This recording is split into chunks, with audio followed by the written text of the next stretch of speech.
Hello, guys. Welcome to Rex Arthur TV.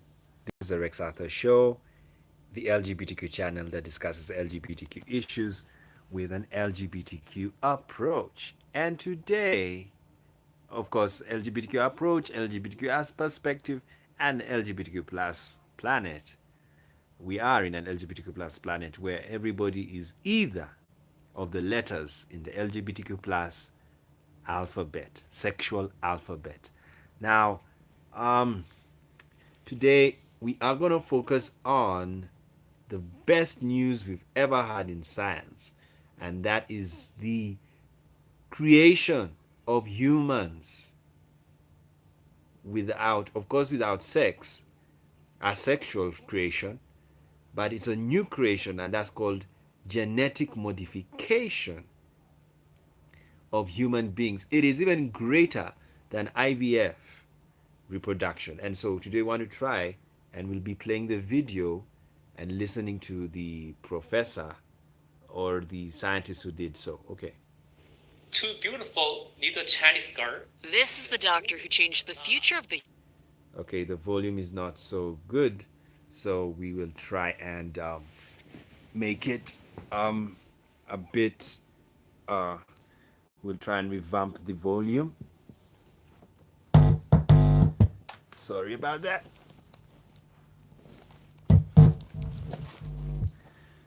Okay.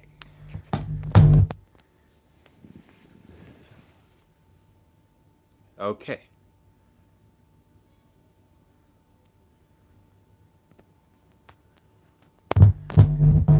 No, on second thoughts, we will just try this way and see how it will go. I will try and voice what he's saying. Is it able to play? Two beautiful little Chinese girls. This is the doctor who changed the future of the human race and let the world know on YouTube.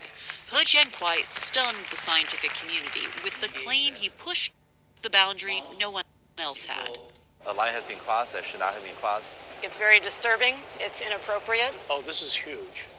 He says he genetically edited human embryos, not just for research but for implantation, leading to the world's first births of genetically altered humans, baby girls born in China from embryos designed to be resistant to HIV. For this specific. So, He Jiankyu is a Chinese scientist, and sorry, the volume is not so strong, and I thought if I could empower it, we would hear, but I don't think we'll be able to do that. That sound engineering is a fail. So we'll just do it this way. But you can go and watch the video on YouTube. And the guy is talking about how he managed to genetically modify two ladies, two twin girls, babies, and what he did, he made them have the genes that are HIV resistant. Now, not only was it a genetic modification or asexual reproduction like IVF, it was genetic modification whereby he did gene editing and modified the gene makeup to fight HIV. And this was to happen at implantation. Now, why is this very important? That's why I've paused the video, the main video playing. I've paused it because I want us to understand something about reproduction. And the reproduction is basically this, that when you look at sexual reproduction, that's heterosexual. The sperm fertilizes the egg that is in the woman. Now remember, I did the other video in diversity of penetration and reception. You can actually penetrate even without a dick, as long as it's semen that's entering the vagina to meet the egg. So basically, even sexual reproduction can be diversified. You don't need to have a dick and a vagina. You can even have lesbians having sex, and the lesbian is armed with sperm in her hand that has been released by maybe a boyfriend in the room when they're having a threesome, and when it is out, she can put it inside her friend. So there are very many ways of actually fertilizing an egg. Now, but what I'm trying to say about fertilizing an egg is this, that the sperm has genetic material, it has genetic instructions, and the egg also has genetic instructions, but the genetic instructions the egg has is basically energizing, is what you call mtDNA. That's the mitochondrial genetic instructions, the DNA of the mitochondria. Mothers give their children mitochondria. So that is what you need to know. All children have mitochondria. But fathers determine the sex, or not necessarily fathers, but sperm determines the sex of the child to be born. So in sperm has X and Y chromosomes. That's why it's, sometimes you could say that um, people would be saying that, these days there are more women than men. So what does that mean? It means the sperm either has so much X chromosome, or it's that by chance it happens that the X chromosomes are actually getting, they are beating the Y chromosomes in in the game of reaching to the egg, because there's a race. They all run, and there's a mixture of X, Y, X, Y. So there's some men who have a lot of Y in their system, and there's some men who have very little Y in their system. So these the sperm carries genetic material, just like the egg has genetic material. So this genetic material has not been modified by man. It only goes through modification, biological, natural modification, because you must understand that in genetics there's what you call mutation, which is modification. Our chromosomes can change. Genetic material can change at any time. Somebody in your line will have a child that will have a different chromosomal material or genetic material from your line. This is why all humans, we are all united, we are all one, but we have diverse genes, because nature always goes through changes, and these changes affect our system, and they amend the system. That's why sometimes you find somebody, that's why there are white people and black people. When you tell white people and Asians that they came from Africa, they look at you and almost open up their eyes wide and really say, how true is that? And it's true. It's because of genetic mutation. We even look so different, even in terms of complexion, eye shape, like Chinese. Telling a Chinese person that your parents are black people, they can even slap you. They are busy here insulting Africans that they came from monkeys, yet they don't know they came from Africans, and black Africans moreover. But when you see a Chinese, their eyes are so small. They're slit. It's like they can't do this. They can't. No, African eyes are big. If you see a pure black African, the eyes are big. Yes, it's part of diversity. Nobody should. There is no insult in saying your eyes are big, or you have big hands, or you're a small person. That's diversity. So me, I've left those arguments of that I'm small, so I'm better, or I'm big, so I'm better than you. No, that's who you are. So so the Chinese, they look so different, but they actually came from black people. Yes. white people look so different in skin color, but they actually came from black people. Why? Because this was genetic modification, but it was natural genetic modification. When humans left Africa, they were living a, a different, they went for to new ecological zones. And these new ecological zones changed the genetic makeup of the humans. That is why all African, black Africans, they belong to one genetic or few genetic groups from Africa.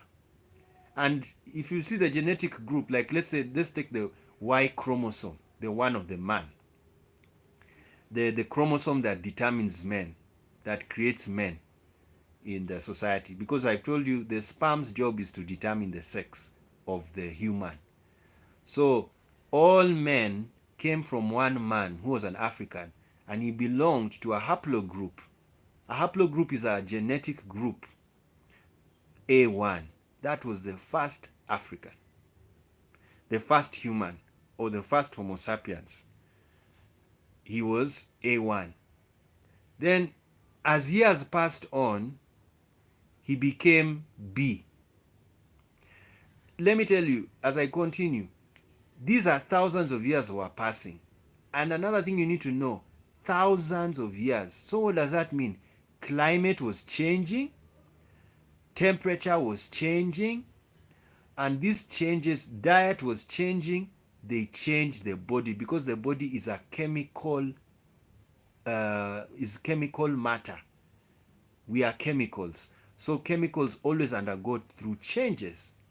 So that's why the same black man who produced very many black men, his sperm, his genetic material changed to B, to C, to D, to E, to F, to G, to H, to I, to J, to K, to L, to M, to N, to O, to P, to Q, like that.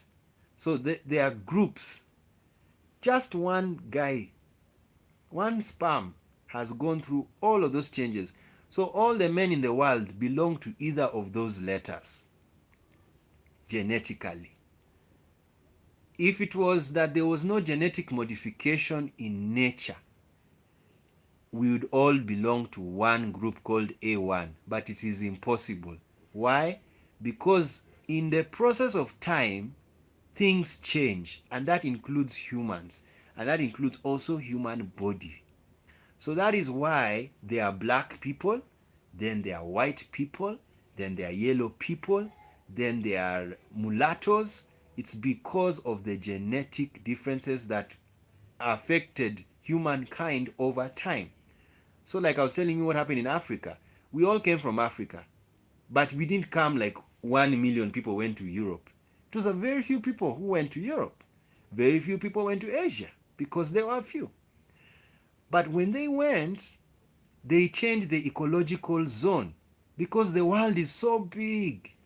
It has very diverse ecological zones. Africa is the home of the sun because the sun hits Africa twice a year.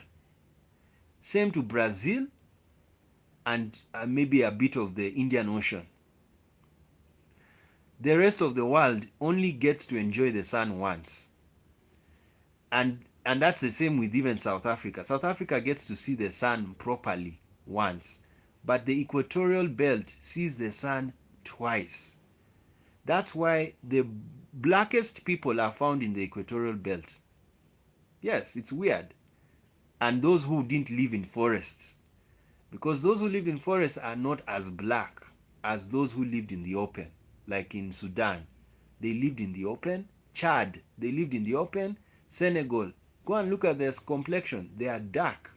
It's because they saw the sun twice. So their ancestors see the sun twice. So because the sun releases a lot of ultraviolet rays, if you don't have melanin, you can die of skin cancer. So the human body is so powerful, it can even create cells to protect itself from the sun. And that's what melanin was. That's why black people have melanin. It's because their ancestors lived in the sun, where the sun was so strong. Now, why is it the Chinese and the whites are not like blacks? Is because they went to ecological zones that were that didn't see the sun twice in a year. So this meant they didn't need melanin in their body. That's why they became lighter, lighter, lighter until people were being born without melanin, like white people. And Chinese, they don't have melanin. But Chinese, if you look at Chinese very well, the melanin is in their hair. That's why, have you ever seen a blonde Chinese? It's very rare. It's because even though they went to a new ecological zone, it was not in the top in the northern hemisphere.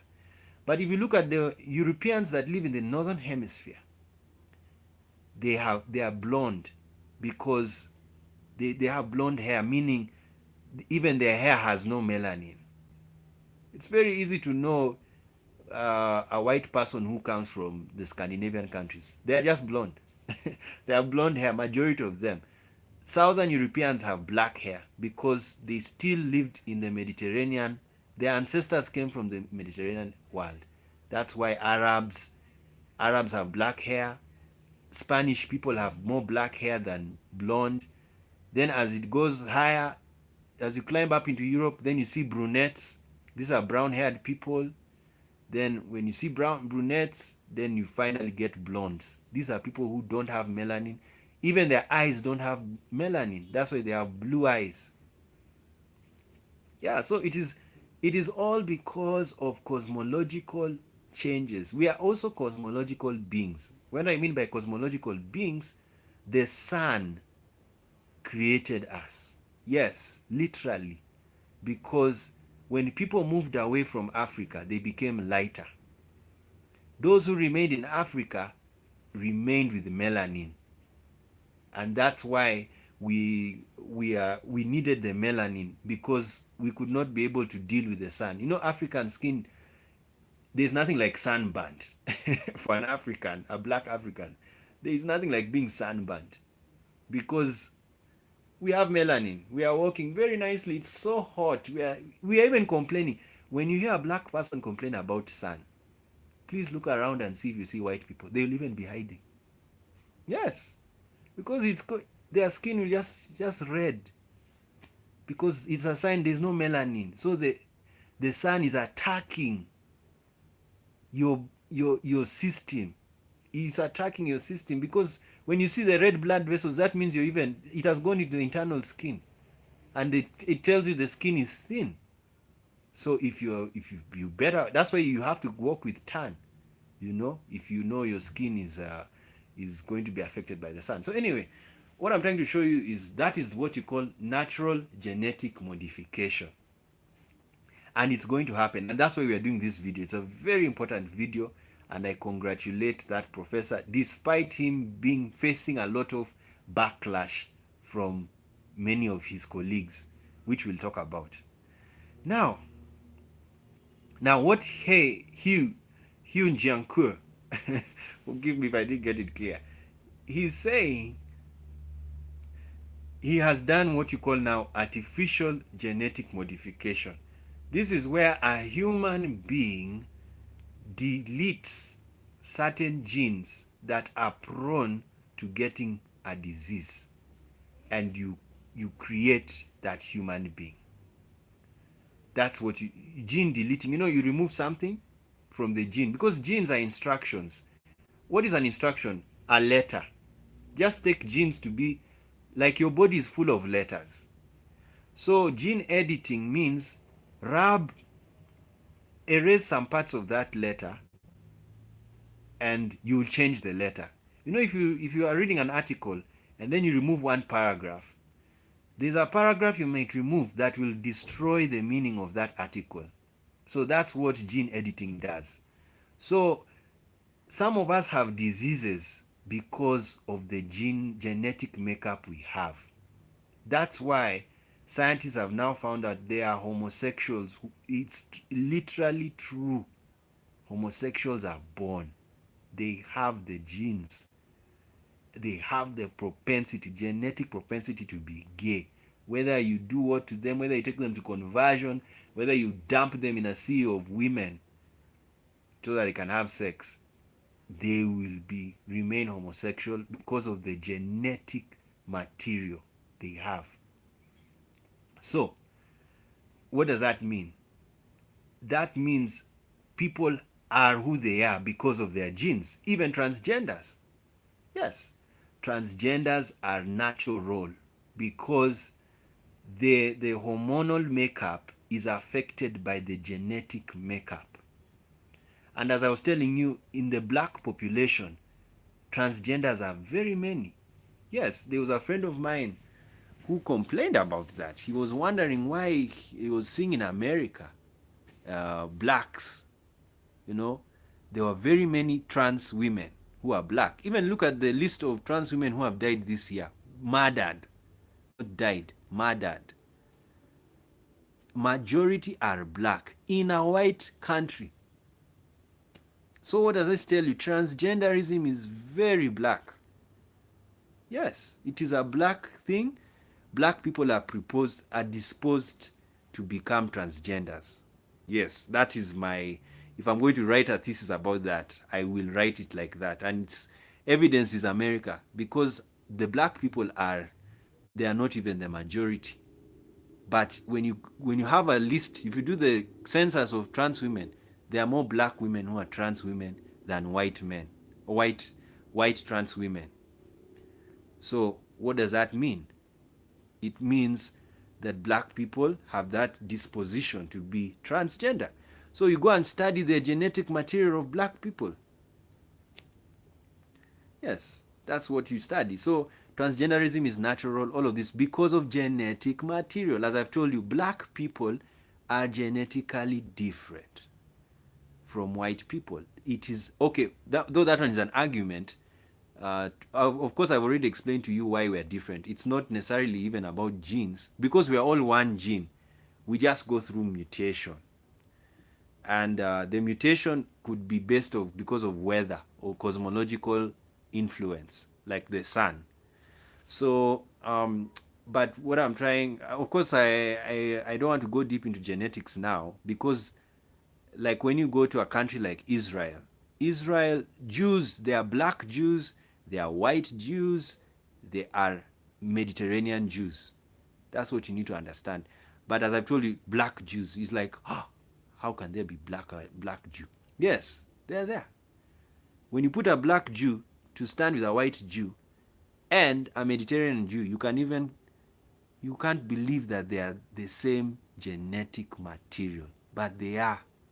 It's just that the white Jews and the Mediterranean Jews, they left Africa, or the black Jew left Jewland, because Jewland to me is still Africa. Yes, Israel is connected to Egypt. There is no sea that divides Egypt from Israel. Even I wonder why the Exodus happened, that they had to go through through water. They just needed to walk. There was no division. Actually, in fact, people say the trip to Israel, from Egypt to Israel, or from Goshen to Israel, is 10 days walking. Yes. From Goshen, Egypt, to Israel, it's 10 days. So I don't know what got into Moses' head, that he wanted to take people around all the way to Saudi Arabia, then to Israel. It's madness in my view. But anyway, it happened that way. So what am I trying to say? Basically, Jews are Africans. Yes, Jews are Africans, and they just live in North Africa. Israel is supposed to be North Africa, and North Africa ends past Syria. All even Syria is part of Africa because that land, there is no sea dividing Israel from Africa. Absolutely none. And Saudi Arabia is also connected to Africa. So Arabs, this that's why the Libyans, these white Africans or light-skinned Africans, they're Africans, purely African. They have the genes that belong to Africans. So uh, so what am I trying to say? Israel is part of Africa. So what I was trying to say is that when you put a white Jew next to a black Jew, people will wonder, these people come from one race or they come from one nation? Yes, they do, because they share genes. The only difference is the skin color. That's all. That's why the Ethiopian Jews, when they went to Israel, the white Jews could not understand them. They till today, there are some Israelis who can't understand Ethiopian Jews. They wonder, this person is my brother? Yes, he is. He is so much your brother, it hurts. It's just that he looks different because of the weather conditions where they live. The sun burnt them. That's why Ethiopia comes from the Greek word Ethiops, meaning to be sunburnt, because they saw them and they thought this. They just concluded these people were burnt by the sun. And remember, Ethiopia and Egypt were one country. So Ethiopia was part of Lower Egypt. Sudan was actually Lower Egypt. So all of that was Egypt. So that's why Jews are Africans, because they lived in Egypt for. There are even tribes that are a mixture of Egyptians and Jews. Ephraim and Manasseh. Those were tribes because Joseph married an African, an Egyptian, meaning she was an African, pure African, completely. Go and read the genetics. She's an African. And he married. Moses also married an African. And of course, I'll talk about that in my theological channel. I don't want to banter so much on that. Anyway, so now in this artificial genetic modification, you just rub the letters and you change the human being. Then you fertilize the egg with these modified chromosomes or the modified genetic material into an egg. Alternatively, you can even modify the egg, the genetic material of the egg. You modify. Now, what does this mean? You will create a new human being. So the two girls this Chinese man has made, they will resist HIV completely, meaning they can sleep with anybody who has HIV and will not get it. So that's what has happened, and it's a miracle. Now let's listen to more of the video. Specific case, I feel proud actually. The tool used by He called CRISPR is found in labs around the world. It gives us the precise way of cutting the gene or putting a new piece of gene in. It's So he used a tool called CRISPR, CRISP and with R in the end. This is a tool that most geneticists and scientists use to edit genes, and it's used by many labs around the world. often used by researchers trying to treat incurable diseases. The method itself is very easy. You can use it, everybody can use it now.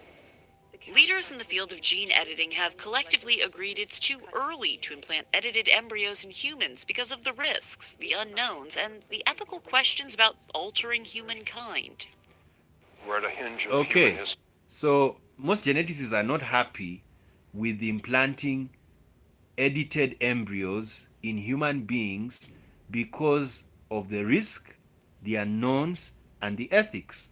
So I am on the side of Hugh Jong-Kyu, and because I am a risk taker. I am a risk taker. I've taken enough in life, not many, but as I've said, enough. And, and then what do you and businessmen the best businessmen take risks. So scientists, from there I've studied scientists, they don't like taking risks. They are very legal minded. Scientists only follow scientific laws. And because of that, when you are very used to keeping scientific laws, you are very, very careful in taking risks. Because you have a law in your head that the law says this and this happens when you do this and this, so it can't happen. So they are blind. Sometimes scientists, if you're not careful, you can be blind to trying out a new thing because you have so many scientific laws in your head. Have you ever talked to a physicist?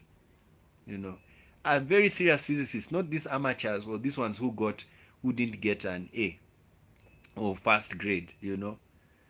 Oh my, they even look mad because their life is so fixed on that physics. If you throw that physics out, they can collapse. They are like robots. Yes, no offense.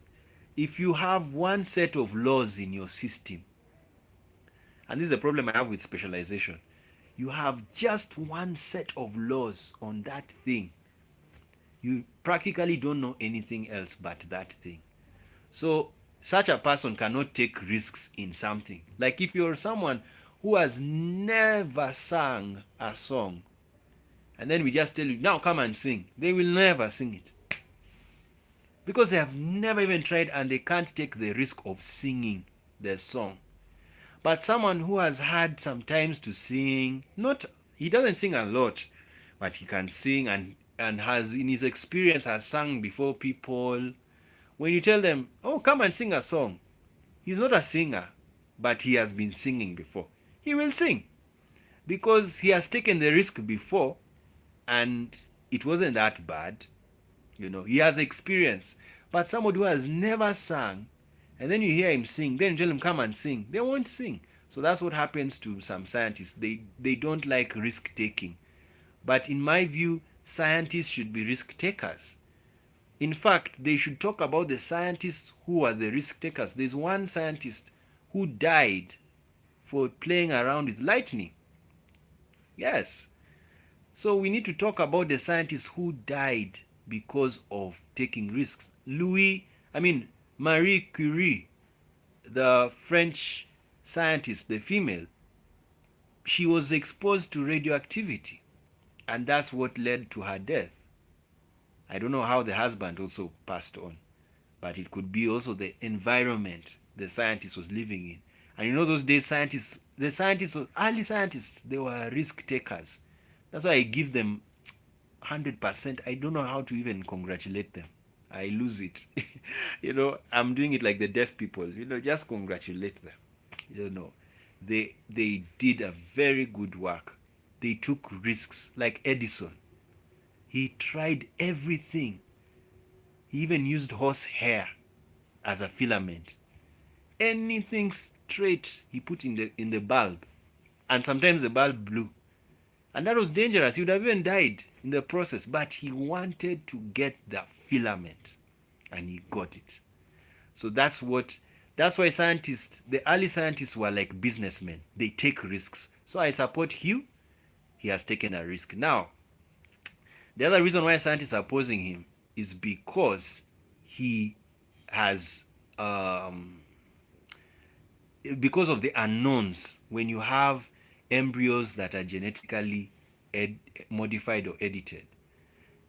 Now, I come again. Algebra is the math of the unknown, is the science of the unknown. And what happens is we have to know something. Science is about knowing the unknown. So let the unknowns come out of this process, and we get more unknowns to solve. Because that's the work of a scientist, is to solve problems. What's the work of mathematicians? Remember, in mathematics, we are solving problems. They give you a mathematical problem. So, genetically modified embryos have created many new problems. It's time to solve them. So, Scientists don't sleep. Yes? All right.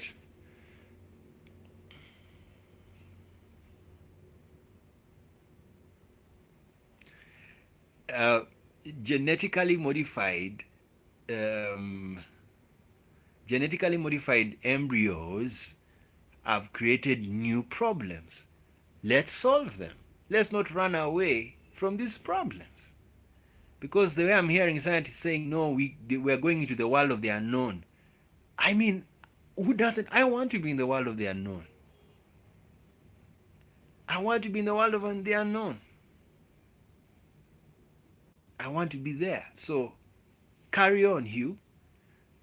John Q. Then, so that's the unknowns. Unknowns, science is about solving problems. Problems are unknown situations so that you can think of something to solve that unknown. That's why I told you about my philosophical video I'm going to do, that life is about breaking codes. You see, the thing you need to understand about genetic science, I tell you, I love talking about it forever, is because humans discovered how to create a human being without sex. That is the beauty of genetic science and reproduction science, is the beauty.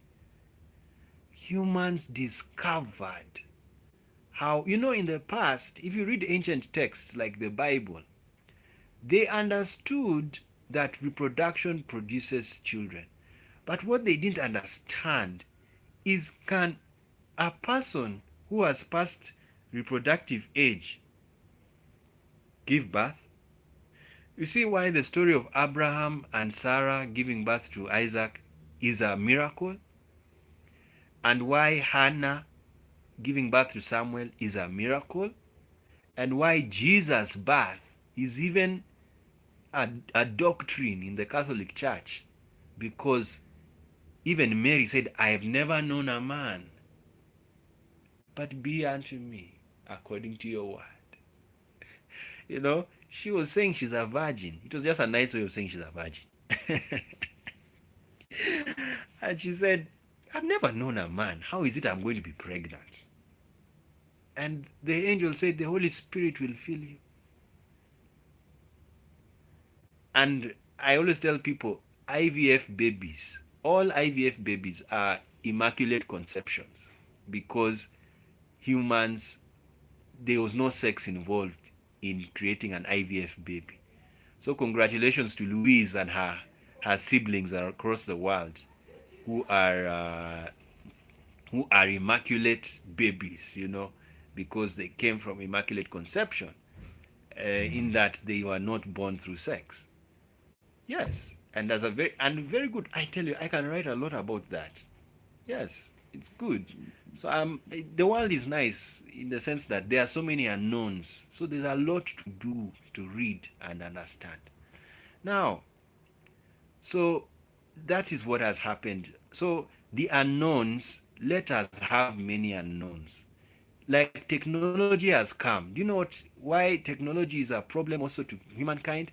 It has many unknowns. What's going to happen to people when robots start replacing jobs? Imagine robots are even replacing jobs in banks. When you have you gone to the bank of late and you hear the robot talking? That number 654, please stand up. And go to counter 68. That's a robot. It's not a human being. In the past, that would be a human being whom you'd pay a salary for just talking to call the numbers. Now it's a robot who is not even being paid and doesn't even care. The robot is so happy doing the job, does not even want money. It's just happy. Give me the numbers, I'll read them for you the whole day. And you don't need to pay me. I mean, which capitalist doesn't want to hear that? They will love you forever. So these robots are replacing humans. So it's creating another unknown. What are we going to do to humankind? Are we going to give them money? That's why I support universal basic income on the basis that humans will not have jobs. All right. Now, the last point, ethics. Now, this is where I just shake my head. SMH all the time. SMH at scientists. But I can't blame them. There is what you call ethics. What is ethics? Is the code of conduct. So, most of the scientists in the world, sadly, or not sadly, realistically speaking, came from religious homes. And because of coming from religious homes, religion is a system of ethics, is a system of rules. And these rules are instilled in humans at an early age. There's a very good video out there that is explaining that the first 7 years, or I say the first 10 years of a child, define who he'll be in the rest of his life forever. And I agree with it because the first 7 years, your brain is so new, it's tabula rasa, it's empty. So anything you receive, you really remember it very well. That's why if you learned how to go to the loo, to the toilet when you are a young kid, let me tell you, you even enjoy it when you are older.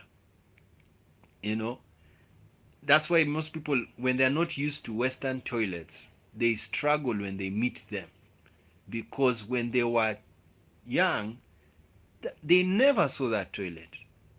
They never saw it. So they see a Western toilet and then it flashes. Someone even gets scared, wondering what's this sound coming? Why should water appear and clean?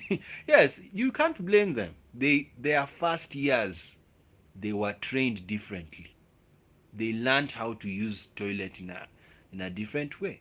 So basically, most scientists we have in the world, actually 99% or 96, they were born in religious homes. So what does this mean? That even if they become scientific in a later time, the religion plays a very naughty game on their brain, tells them that is wrong. That is wrong. Like, let me give an example. The one we always like giving: homosexuality and transgenderism. When you grew up, you went to church. Of course, when you were 4 years old, you even did not know what a homosexual is. But that habit of going to church psychologically made you know the church is a good place. What they say is the truth. Then when you get older, you become a geneticist or you become a psychologist. This child who was going to church, and when he was a child, when you're a child, you're the best receiver because you can't control. You're always receiving data. When you're an adult, you can control data. You can say, I'm not going to watch anti-Semitic news because if I watch it, it will make me anti-Semitic. I will not watch this. Yeah, it's possible because data is dangerous. It's like semen. You just take it in. So when you take it in, it affects you. You become it. Even gas. As I told you, we are even having sex when we breathe in and out. So if you breathe in poisonous gas, you die. Yes, you die. Because the body, as I told you, we are in our natural state, and nature is naturally receptive. It doesn't control. Like my nose is not controlling the air and telling me, it will only do that when there's a funny smell. You see, the sense of smell is there because when there's a very pungent smell, it will, and I'll be like, where is that smell coming from? Because it's used to inhaling uh, the normal air we are inhaling every day until it meets some very toxic air, and then it reacts. And someone, something is smelling, you know. It's telling you that's the only time it's a receiver with the control. But other than that, we are always receiving. We are always receiving. Even I'm not thinking about what I'm breathing because I'm used to it. Now, that's our nature. Now, because you become a scientist, you become a psychologist, then you talk to somebody and this person tells you I'm gay. Now, if you're so used to going to church, believe you me, the temptation will be, but being gay, the Bible, what does it say? Because you are so used to going to church when you're a kid.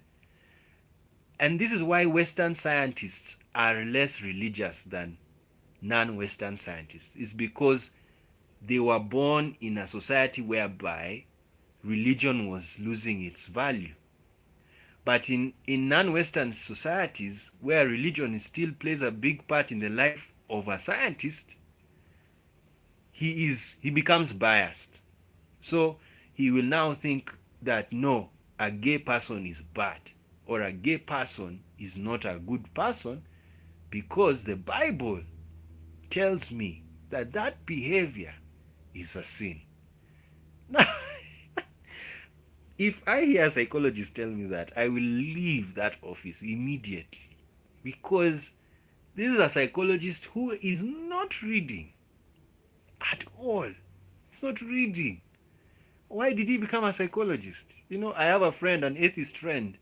He used to come on YouTube and I liked him. He used to say everybody who is in a public office or a scientist must go for testing, mental testing, to see whether they really understand sexual diversity.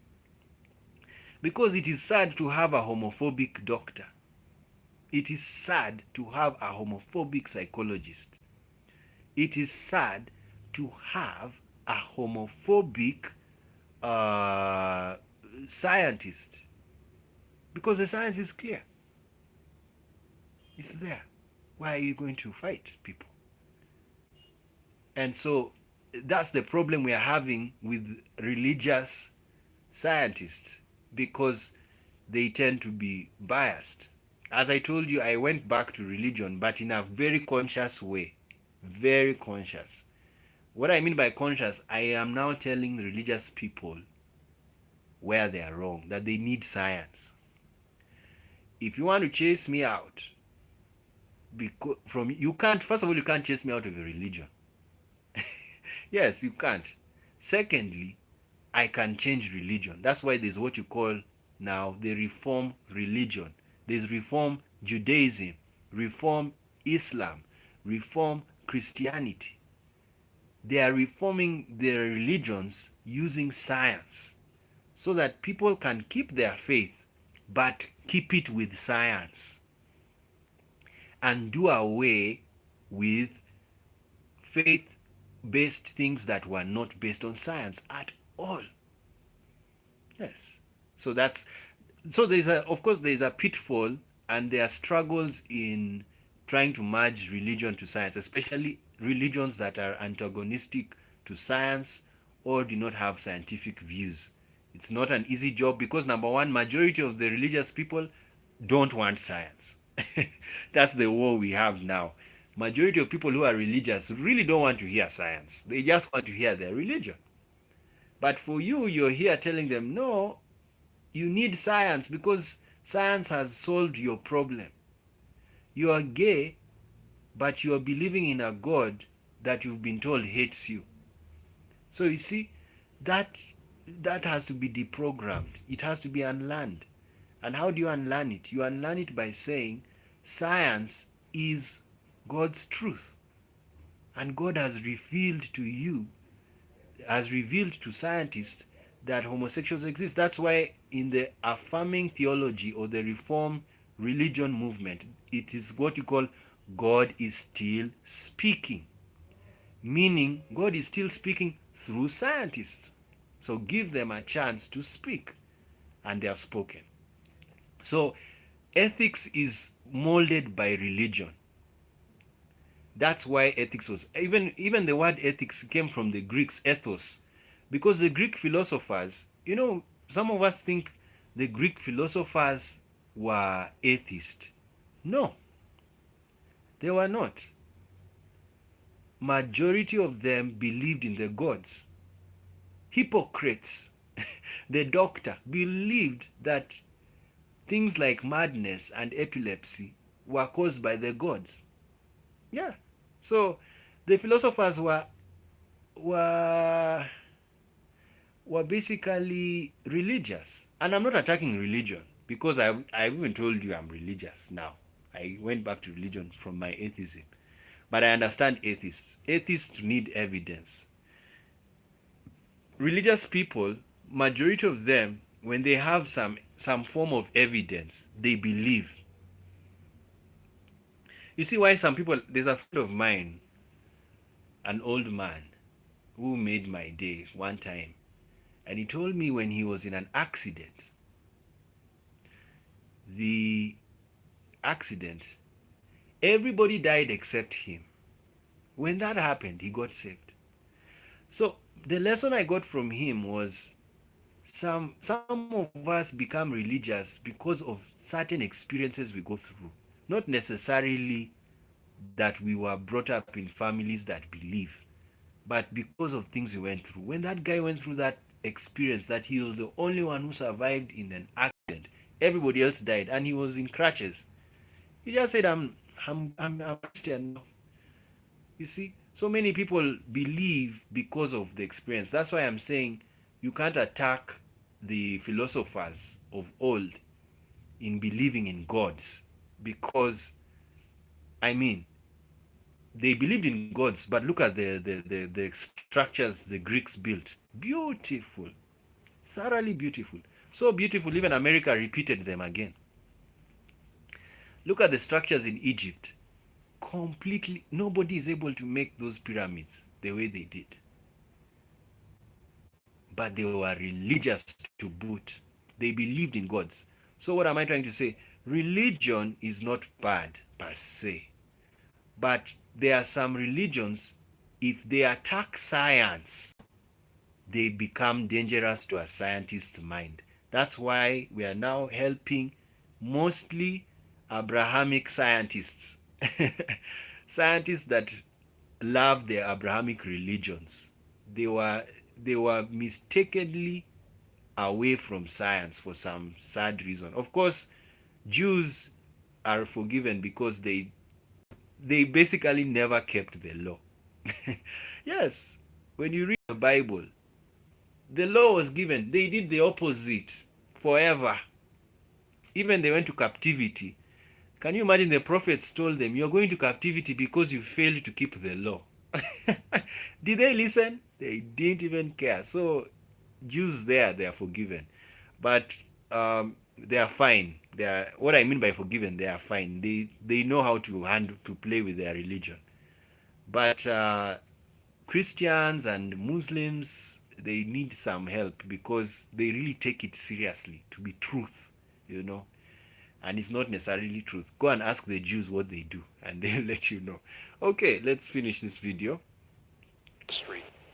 William Hurlbut is a leading American bioethicist who teaches at Stanford University. In the months before the news broke, Dr. He consulted with him. Every time we met together, we would talk about the seriousness of the issues and in a sort of stepwise way what you had to do to make sure that it was done right. But when I heard that there were live-born children from it, I thought, oh my gosh, he just jumped ahead. Hurlbut knew nothing of the plans to implant edited. Oh my god, so Professor Halbert is making me laugh. He's from Stanford. It's hilarious. And it's so funny.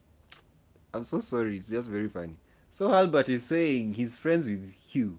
And when Hugh told him that that he made live babies from the genetic modification process, he just said you have just destroyed the world. At least to Halbert. Yeah, but no, Halbert should not be angry. This is part of evolution. and is part of the IVF science. That's what Halbert should understand. And Hugh has done a great job. If anything, he should even get a Nobel Peace Prize. Yes, yes, he should. Hasn't he created humans that are going to resist HIV with no vaccine? Yes, if he has, and he'd say he has, there are two girls. So he deserves a prize for creating humans. He has done what God did in the Garden of Eden. Has Hugh died? Has lightning struck his house? Has China been struck with balls of fire for having a scientist who has created human beings with no disease? It's beautiful what he has done. So, Albert, take it easy. Don't worry. Human embryos. Dr. Ho studied at Stanford as a postdoctoral fellow where he worked with leading researchers. Hurlbut describes him as smart but perhaps too trusting of his own wisdom. He's young, he's inexperienced, and he's from a small rural community in China. Ho's research has been shut down by Chinese authorities. It's also raised questions about whether there will be a rash of new regulations to stymie scientific development, or if scientists can regulate themselves. We all want to be first, right? I mean, this is where you really feel that you're making a huge difference and you're getting recognition. But I think in this particular case, the outcry from the community is so huge that I think it will slow things down. Ho's work has already stoked fears about the future, what it could look like, how soon it could come, whether it includes designer babies, and if a tool found in labs around the world could one day make them. Alexandra Field, CNN, Hong Kong. Yeah, so they have concluded that video saying, you know, this means designer babies are going to be a reality. And they are. It is a reality. It is a reality. And it has always been. It will always be. And ever since IVF came. So I am not against Hugh. If anything, I support him 100%. I'm the few people who support him, even though Halbert is really he's making my day with the comments. He's trying to understand. Maybe he comes from a rural village, and he's trying to be a scientist, but he's a scientist. And the other scientist, Victor Zhao, also an Asian, has said it well, that and what it could be, it's capitalist science. Capitalist science is whereby scientists work like a capitalist. They take risks. They are competitive. They want to be the first person to discover something. That's what Hume has. And it's very much Chinese. Chinese people are naturally self-driven, and they're bringing a fresh breath of scientific ingenuity in the science world, in the sense that they are very fast, they are very quick, they want to do things so fast to discover. Like right now, what Hugh has done, let me tell you, it's gone. China is going to do it. The West will keep on thinking of ethics because it's the Western culture is very ethical. They really value ethics. As I've told you, ethos is from the Greek word, and Greece is the home of Western culture. Yes, it's so ethics drives Western systems. But now the West has to come to a realization that it is the end of monopoly in the science world. And what does this mean? The scientists are now not only from the West, but they're also from the East. And the East is coming with its ingenuity and its drive that is very Eastern and very not Western. I mean, look at the Eastern science history. These guys have been doing healings, acupuncture and all of these sexual sciences for thousands of years without even meeting or dealing with the West, you know. So it should be understood that when you have Eastern scientists, you are really going to get something unique from them. And these are just Eastern scientists who have now broken the code of science. They understand Western science to such an extent they can even genetically modify babies without the West. You see, that's what's happening. Then, and that's the East. Africa hasn't come up yet. Yes. So what is happening in the world? We are becoming a global village of scientists, and then the West is now really realizing you cannot even regulate China. Like now, you cannot regulate China's space agency. In the past, it was only NASA that was known. Then next came ESA, the European Space Agency. Then next came the Chinese with their space agency. Recently, China have just created an artificial sun. It was only Germany that created an artificial sun. Now it's China that has made an artificial sun and also an artificial moon. Can you imagine? China. Then very soon it will become nationalistic space agencies. Every country will have a space agency. So what does this mean? The monopoly of NASA is going. The monopoly of these science bodies is disappearing. The monopoly of like look at the Nobel prizes. These days you now see Asians. Go to Forbes list.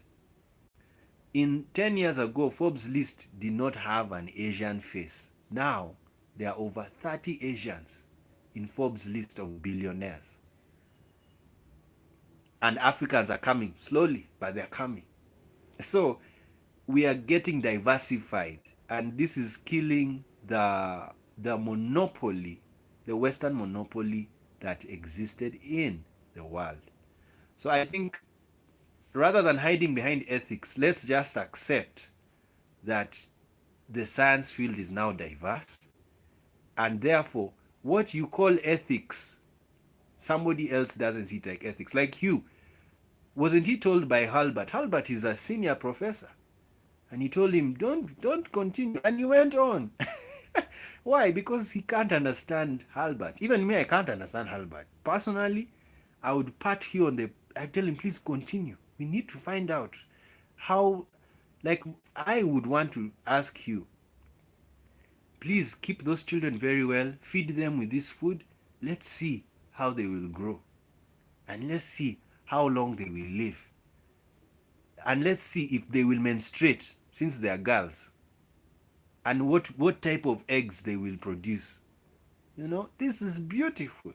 So for me, I am saying congratulations to Hugh Jung-kyu and congratulations to China, congratulations to the science world for producing genetically modified humans.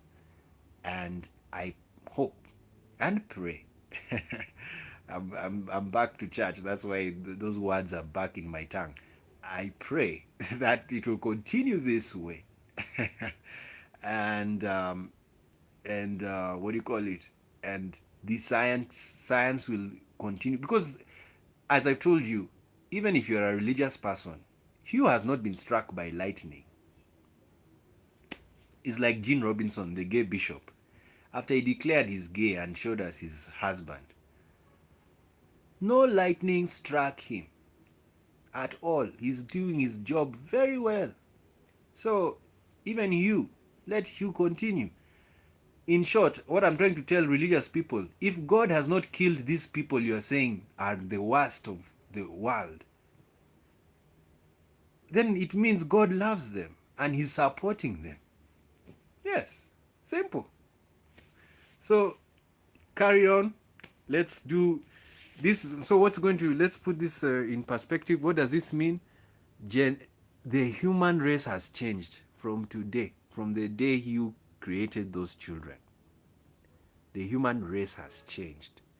Now we are able to create human beings that are super healthy, super strong. You can even make an army of genetically modified humans. And next, we'll even have strong ones. Personally, if I was a scientist of that level, I would even look for the semen of lion and mix it with a human and see what type of human will come. You know, that's why the Greeks had mythologies of minotaurs and half man, half beast beings. And look at what happened to Medusa. You remember she had snakes on her head. So were those creative stories or it was reality? I don't know. Personally, we'll wait and see. But it's interesting that a human can be a half lion, you know, having the strength of a lion. Hercules, you know, all of these gods, they were just humans who had great strength.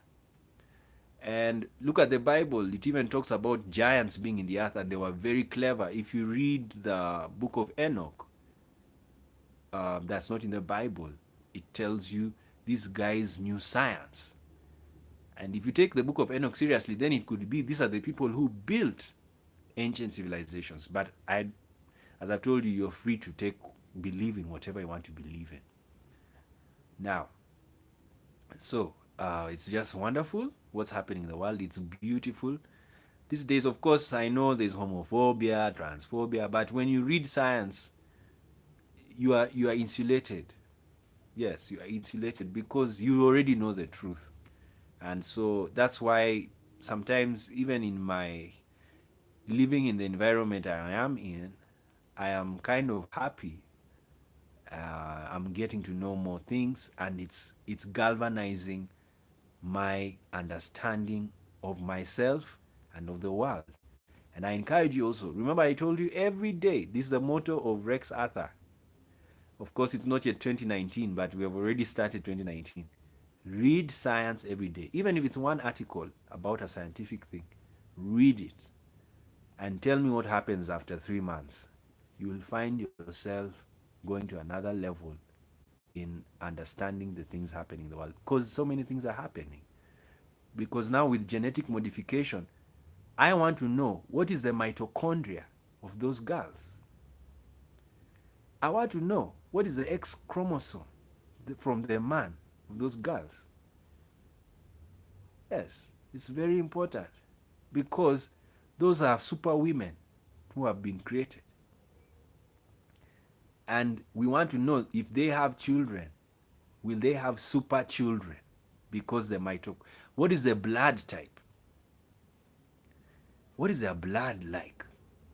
Does it agglutinate like ours? You know, there are so many questions need to be answered. Oh, it's beautiful. Anyway, too much. Let's go. Thank you so much for joining us. Goodbye.